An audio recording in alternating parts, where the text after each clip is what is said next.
अगले एपिसोड में हमने प्राकृत संख्या और पूर्ण संख्या के गुणनफल और कुछ टिप्स की चर्चा की थी। आज मैं पूर्णांक संख्याओं के गुणनफल की चर्चा करेंगे। पूर्णांक संख्या की परिभाषा में हमने देखा कि इसके दो भाग, धनात्मक एवं ऋणात्मक भाग की चर्चा की थी। इसके गुना है तो हमें इसके चिन्हों का भी गुना करना पड़ता है। मुख्य रूप से माइनस गुना माइनस प्लस होता है, माइनस गुना प्लस माइनस होता है, प्लस गुना माइनस माइनस होता है, प्लस गुना प्लस बराबर प्लस होता है। अर्थात समान चिन्ह का गुना प्लस कहलाता है और असमान चिन्हों का गुना माइनस होता है। जैसे यदि हम धनात्मक संख्या में धनात्मक पूर्णांक संख्या से गुना करते हैं तो परिणाम भी धनात्मक होता है, जिसकी चर्चा प्राकृत और पूर्ण संख्या के गुणनफल में हम देख चुके हैं। जैसे 3 गुना 5 बराबर 15।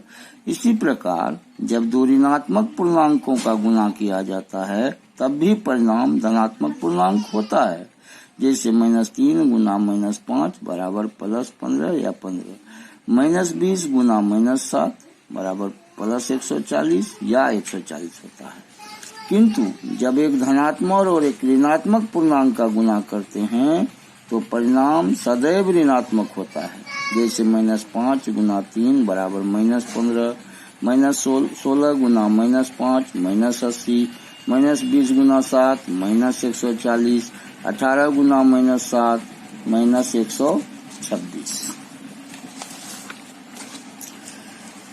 गुना की क्रिया समझ लेने के पश्चात हम ज्ञात संख्याओं के भागफल की क्रिया पर चर्चा करेंगे। सर्वप्रथम हम प्राकृत संख्या और पूर्ण संख्या के भाग की चर्चा करेंगे। इस क्रम में हमें सर्वप्रथम 0/5 या 0/8 या 0 कोई भी प्राकृत संख्या या पूर्ण संख्या से करें तो हमेशा याद रखें कि परिणाम शून्य ही आता है, क्योंकि शून्य का मतलब कुछ भी नहीं होता है। तो इसमें भाग देने से कुछ भी हासिल नहीं होगा, अर्थात शून्य प्राप्त होगा। किंतु यदि किसी प्राकृत या पूर्ण संख्या में शून्य से भाग दिया जाए तो परिणाम हमें अपरिभाषित प्राप्त होता है, अर्थात किसी प्राकृत या पूर्ण संख्या में शून्य का भाग को परिभाषित नहीं किया जा सकता। लेकिन जब हम अन्य प्राकृत या पूर्ण संख्या का भाग करते हैं तो जो संख्या प्राप्त होती है वह भिन्न संख्या कहलाती है। जैसे 1/2, 2/3, 3/5, 7/2, 6/5 वगैरह। अर्थात 1/2 बराबर 1/2, 2/3 बराबर 2/3, 7/2 बराबर 7/2, 6/5 बराबर 6/5। यह सभी किसी निश्चित संख्या जो अपने आप में पूर्ण है का एक भाग है, इसलिए इसे गणित में भिन्न कहते हैं। जैसे एक वस्तु अर्थात एक स्केल को हम लेते हैं 0 से 1 2 3 4 5 6 7। अब यदि इसके छोटे टुकड़े 0 से 1 को हम 2 से भाग दें, अर्थात 0 से 1 का 2 भाग या खंड करें तो 1/2 प्राप्त होता है। इसी प्रकार 0 1 2 3 का अगर 2 भाग करें तो 3 का 2 से भाग करें तो 3/2 प्राप्त होता है। 1 को 3 समान भाग करें तो 1/3, 4 भाग करें तो 1/4, अर्थात 1/2 1/3 ये सब प्राप्त होगा। इसे एकल भिन्न भी कहा जाता है। यदि 2, 3 या 4 आदि का भाग अन्य प्राकृत संख्या से करें तो 2/3, 2/4, 2/5, 3/4, 3/5, 3/4 इत्यादि प्राप्त होता है। यह इस भिन्न संख्या के ऊपरी भाग को अंश और निचले भाग को हर कहा जाता है।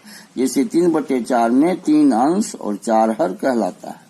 अब यदि अंश हर से कम हो तो उसे समभिन्न या उचित भिन्न के नाम से जाना जाता है। जैसे 2/3, 3/4, 4/5, 5/6 में अंश कम और हर ज्यादा है।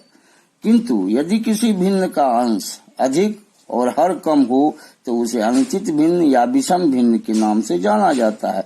जैसे 7/2, 9/5, 8/3, 7/6। यहाँ अंश हर से बड़ा है। चूंकि विषम भिन्न का यदि पूर्ण रूप से भाग किया जाए, जैसे 7/3 अर्थात 7/3, तो 3 में 7 से भाग देने पर 2 3 दूना 6 एक शेष बचता है।